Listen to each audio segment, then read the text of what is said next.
YouTube, how the heck you doing? This is Corey here with Watcher of Realms. This is going to be the Elowyn guide. So Elowyn is easily the best healer in the game, and she honestly has a very strong argument for not just being the best healer, but possibly being the best unit in the game as well, just due to what she goes ahead and provides. So let's just go ahead and get straight to it. Why she's so good is mainly her skills. So she does not have a talent. If she had a talent, it would be even more insane. I think she might be the only unit that I can think of off the top of my head that doesn't have a talent. It's kind of interesting, actually, kind of just looking at it, but there's reasons for it. So, first, her basic attack is going to grant attack based healing to 3 allies in range. That's already really good. Now, the next thing is going to be her passive. Well, not passive, but it's like an auto. So she goes ahead and regenerates a wood elf, which you have the ability to go ahead and drop on the field, which is going to go ahead and give a substantial amount of healing. Specifically, the tooltip says summons one wood elf that heals surrounding allies every 0.5 seconds for 100% base healing, lasting for 10 seconds. Only one wood elf can be present on the field at any given time. One thing that's important to note is you do have the ability to go ahead and drop the wood elf and then go ahead and pick it up. So it costs you about 5 costs to go ahead and drop the wood elf, and I believe you get 9 back or something in that nature, where you definitely get more than what you're putting down. So that's an easy way to go ahead and regen some cost. And the next thing is, YouTube, how the heck are you doing? All my friends know that I'm a huge fan of Marvel. Think you know Marvel heroes? How well do you really know their stories? If you're curious, dive into their epic journeys with today's sponsor, Marvel Strike Force, the ultimate squad-based RPG where you assemble legendary Marvel teams to take on their iconic villains. Marvel Strike Force is a free mobile squad RPG that allows you to battle with your favorite team of superheroes and supervillains in a fight to save the universe against threats like Doctor Doom, one of my personal favorite villains, and Apocalypse. Your goal is to power up your favorite characters to complete missions, unlock gear and other resources, and beat other players in PvP modes such as Alliance War and Arena. You'll recruit both heroes and villains from across the universe, including Iron Man, Wolverine, Venom, and much more. From there, power up your characters to take on game modes like campaigns, arena, and blitz. If you're a new player, you can unlock up to 17 total characters within the first 30 days, including Spider-Man, Thor, Captain America, and more favorites. Marvel Strike Force is incredible. They regularly add new ways to battle with your roster, and the meta is constantly evolving. Along with campaigns, Blitz, and Arena, there's also Alliance War, a massive weekly alliance battle, raids, and Cosmic Crucible, where you get to go head to head against other players in a tournament. Let me expand more on the Alliance. Alliance is where players can join forces with friends or other players to complete raids, participate in alliance wars, and earn rewards. Team synergy is a game changer in Marvel Strike Force, elevating the overall effectiveness of your squad. Characters often possess unique abilities that boost their teammates, especially those from the same faction, like the Avengers or X-Men. This intricate layer of synergy and team composition introduces a level of strategic depth that keeps the gameplay dynamic and engaging. Assembling a well-balanced team where each character's strengths amplify those of their allies is key to mastering Marvel Strike Force and unlocking its full tactical potential. Marvel Strike Force is giving free characters away this month, March. New characters are constantly being released, and this month, be on the lookout for the highly anticipated Starjammers team. This team consists of Lilandra, Havoc, Howard the Duck, Rocket Raccoon, and Groot. You can also unlock characters and costumes from Marvel movies, TV shows, comics, and more.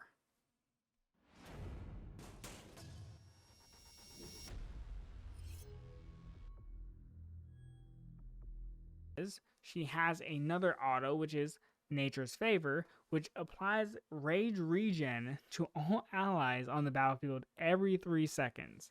Now, whenever you go ahead and bring this up, it's about 1% rage, but it also increases to about 3% rage every 1 second when she's on the battlefield. That's insane for a fully skilled up just passive pretty much. The next thing is going to be her ultimate, which is probably my favorite part. So she goes ahead and heals all allies in range for 60% base healing every second. Lasting for 10 seconds, the first healing will dispel debuffs from all allies in range. There's a reason why you will go ahead and kind of need Elowyn whenever you look through these skills, just what she's going ahead and providing. A triple heal, a cleanse, and she has the ability to give you free rage regen, and tactfully, right? You have the ability to drop the wood elf and get some additional cost. She does a lot well. Now, let's go ahead and get to the awakenings. Her A1, after using Grace of Nature, the ultimate, reduces damage taken by 20% for 10 seconds. That's already a good one. And then you get 300 attack for her A2. Her A3 is each basic attack launch has a 20% chance to dispel debuffs from allies.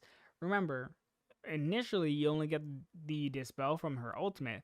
Now you just get it potentially off of each basic attack, which is really nice.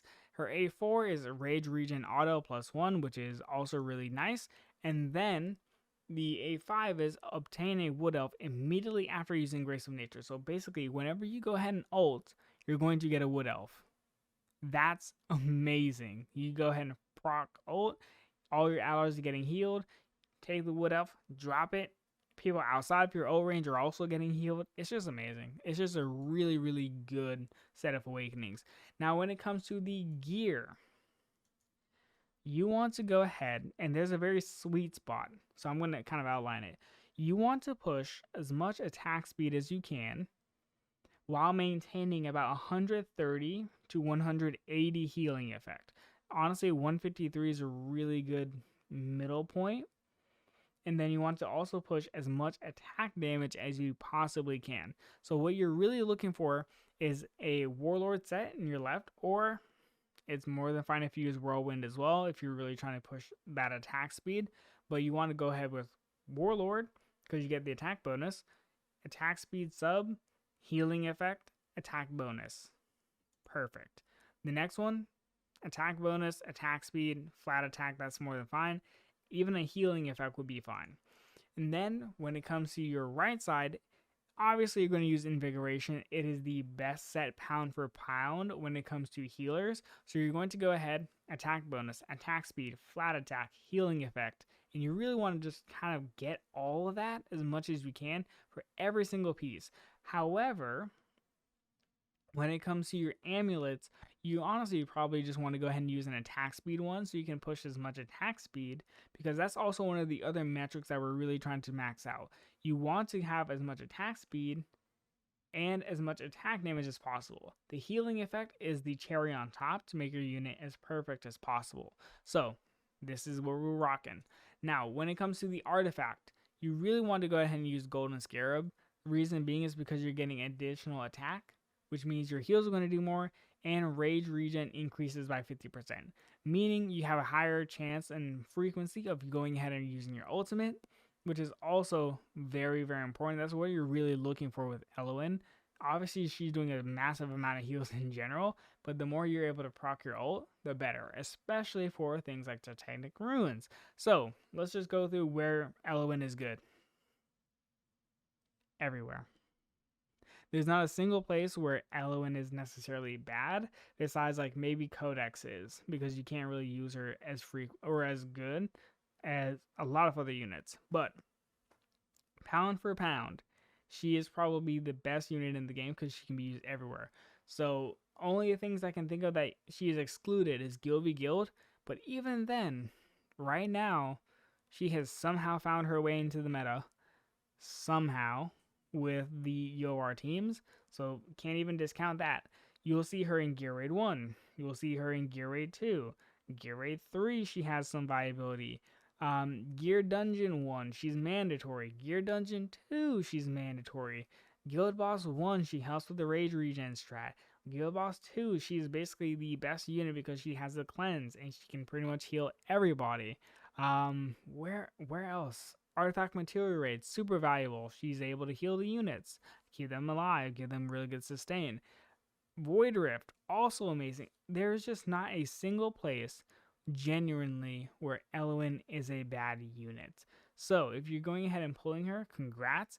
She actually also has one of the lowest rates in the game when it comes to frequently dropping. I think she honestly might even be in the Hotsa tier in terms of just how rare she is just overall.